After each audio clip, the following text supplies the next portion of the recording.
move on to the shape tools. So the shape tools are here under the rectangle. I'm going to do the little tear off to make it easier to work our way through these.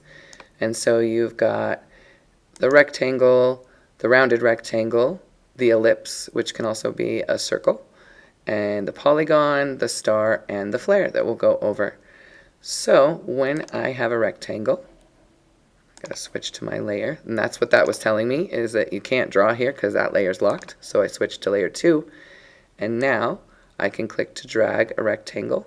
If I want it as a rectangle, I don't hold shift. If I want a square, I hold shift because that keeps it in proportion, right? So I think I'm going to go for a rectangle this time. And notice, because we have our stroke color as black, let me click off of this so you can see it, it gives us a black line, but our fill color is none. So if I were to slide it over here, put it over something, it's actually transparent. So that way, if I wanted to have some different shapes overlapping, I might want the center clear. In some instances, you might not want the center of a shape clear, and then you could fill it with a color or with just white if you need to, and now it will be definitely filled with white. You can flip these, and if you're ever looking to just get the clean, straight black and white, you can either click this button, which will load a white fill and a black stroke, or hit the D key, and that will load default colors in Illustrator. So now I have this, and maybe I switch it. Maybe I want a white outline on a black shape, and remember, I can make the stroke weight thicker and stronger. Kind of hard dealing in black and white, working on white. If it works for you, if it's easier for you, you can certainly work outside of here, outside of the artboard. Illustrator has a huge workspace outside of the artboard. So that is my 8.5 by 11 picture, and that is all of this extra space that it gives me.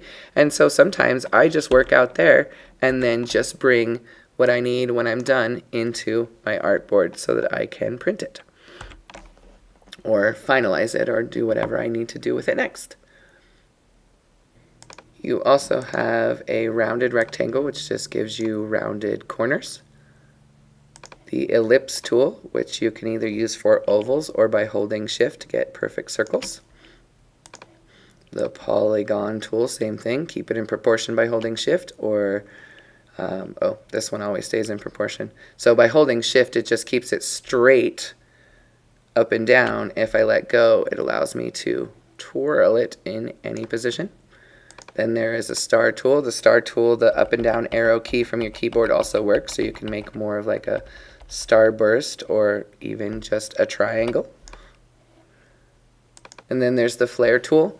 The flare tool is one that you want to use carefully and sparingly. It is a very preset tool. So if I come over here to show you, what you do is you click, and then as I drag my mouse, it's going to make it bigger, so I drag it up or down and it makes it bigger or smaller.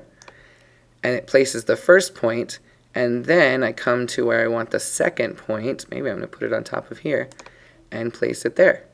And now that is what the starburst is. You can still move it. You can still select it with your selection tool. You should be able to select pieces of it with your direct select tool and make some changes if you so desire. But it is pretty well preset. The colors are predetermined. And so where this works the best is on top of other designs. So overlapping it, it has a lot of transparency and will bring forward the colors that are already in your design. So it can be nice to maybe add some texture or just add a little flair to your design. But be careful because it kind of looks the same for everyone. So you'll notice as I'm placing these shapes, some of them are over and under each other. How you control that is through the arrangement.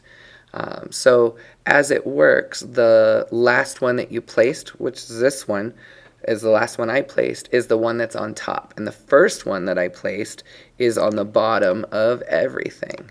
So if I come over here, see this is on the bottom of all of these because it was the first thing I placed. So to control that, you just select the object and right click on it. Let me move it over here so we can see. Right click on it and go to arrange, and then you can bring to front or send to back.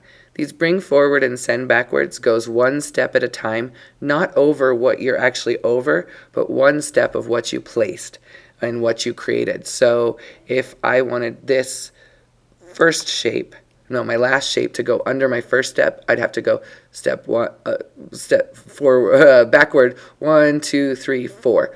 I find that very annoying and don't use the forward and backwards ones a lot because they're just confusing. Sometimes it's easier just to send something to the back and then maybe bring it forward just one. So if I wanted it behind this shape but on top of this shape, I could get it sandwiched just in there. So play around with the bring to front, send to back, all of those different things. It's similar as in PowerPoint or Microsoft Word, but this allows you to start overlapping and getting your shapes to kind of, be together.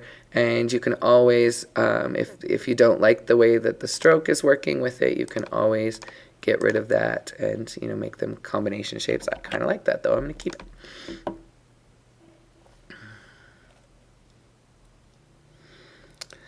And just a reminder, when you are first building your logo, you are going to stay black and white. You're not going to use even any grayscale, just literally black and white, and not any gradients either. And we'll talk about those a little bit more in the color video. So the next tool is the paintbrush. Close this one, grab the paintbrush. So the paintbrush is different in Illustrator quite a bit than Photoshop. So you can still click and paint, but right now I have it set to a white stroke, and so if I were to grab it, this is useful. The marquee selection is useful if you grab something that or create something you can't see. Click and drag a marquee selection over that area, and see, it'll show you everything that's there. So then I could grab this and turn it to a color I can actually see. So the paintbrush lets you paint, but it has some cool settings that help you paint too. So you can double click on it and get the options.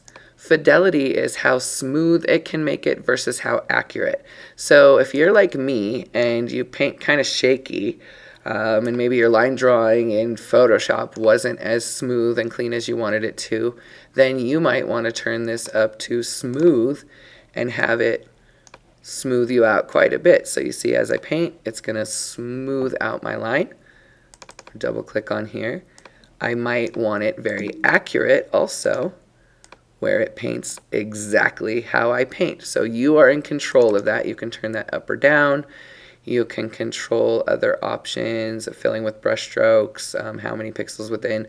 I find the fidelity to be the most useful. I'm going to turn mine up a little bit permanently because I don't like that line, but I sure like the other ones. So see, Illustrator even helps us draw and paint better. So with your paint tools, you'll see there's new when I select the paint tool and select on a paint line, then I see different options in my control. The paintbrush is only using the stroke colors, unless, I believe, let's see. Nope, it does not work if you close it this way. I'll show you in an upcoming video how you can use the pen tool to draw your own closed shapes. But with the paintbrush tool, it is only allowing us to paint the line itself, but you can do some different line qualities and techniques. So as always, you have the ability to control the stroke of the line, which will control the width and the line weight. Then you also have the line, the width of the actual brush itself. These tend to work best when you do the line and then go back and make some adjustments. Okay, so to figure out some of these settings with your paintbrush, some of them are best done after you make the line. Then you go and select it with your selection tool.